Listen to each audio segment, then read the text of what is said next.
आता बघूया टॉप 9 राजकीय बातम्या। नाशिकमध्ये राहुल गांधींचं स्वागत, मात्र त्यांनी नकला करणं बंद करावं। गिरीश महाजनांचा राहुल गांधींना टोला। राहुल गांधींनी पक्ष संघटनेवर लक्ष द्यावं। राज्यातील काँग्रेस नेत्यांची चार बाजूला चार तोंड, महाजनांचा काँग्रेसवर हल्लाबोल। चाकणमधील वाहतूक आणि उद्योजकांच्या समस्या दूर करण्यासाठी समिती स्थापन, राज्य सरकारचा मोठा निर्णय। उद्योजकांच्या अपेक्षा कमीत कमी वेळेत पूर्ण केल्या जाणार, मुख्यमंत्री फडणवीसांचं आश्वासन। तर तुकाराम मुंढेंसारखा अधिकारी चाकणमध्ये द्या, आदित्य ठाकरेंची मागणी। रस्ते पाहणीनंतर आदित्य ठाकरेंचा चाकणमधील उद्योजकांशी संवाद। मंत्री गिरीश महाजन झेंडावंदनाला नाशिकला आले, पण कितवा स्वातंत्र्य दिन याचीच माहिती नाही। कितवा स्वातंत्र्य दिन आहे, मंत्री गिरीश महाजनांनी नाशिकच्या महापौरांना यावेळी विचारलं।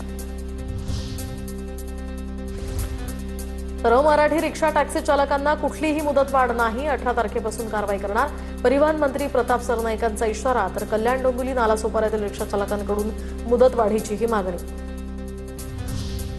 रायगडमधील खड्डे बुजवण्यासाठी पेवर ब्लॉक वापरण्यावरून आदिती तटकरे आणि भरत गोगावले आमने-सामने। अवजड वाहतुकीमुळे पेवर ब्लॉक टिकत नसल्यानं नवीन तंत्रज्ञान वापरावं, आदिती तटकरे यांची भूमिका। मात्र पावसाळ्यामध्ये डांबरापेक्षा पेवर ब्लॉकचा तात्पुरता पर्याय बरा, गोगावलेंचं भाष्य।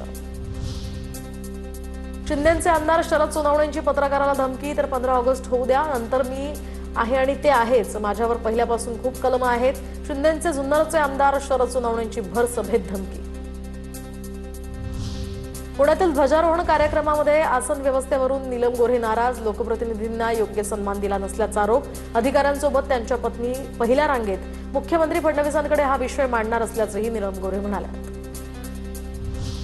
एकनाथ शिंदे उच्च पदावर बसावेत ही सर्वांचीच इच्छा, तर आम्हाला शिंदे उच्च पदावर बसावेत असं वाटलं तर काय गैर आहे, उदय सामंतांचा सवाल। तर माझ्या पक्षाचा मुख्यमंत्री व्हावा ही सर्वसामान्य शिवसैनिकाची इच्छा असतेच, प्रताप सरनाईकांचं भाष्य।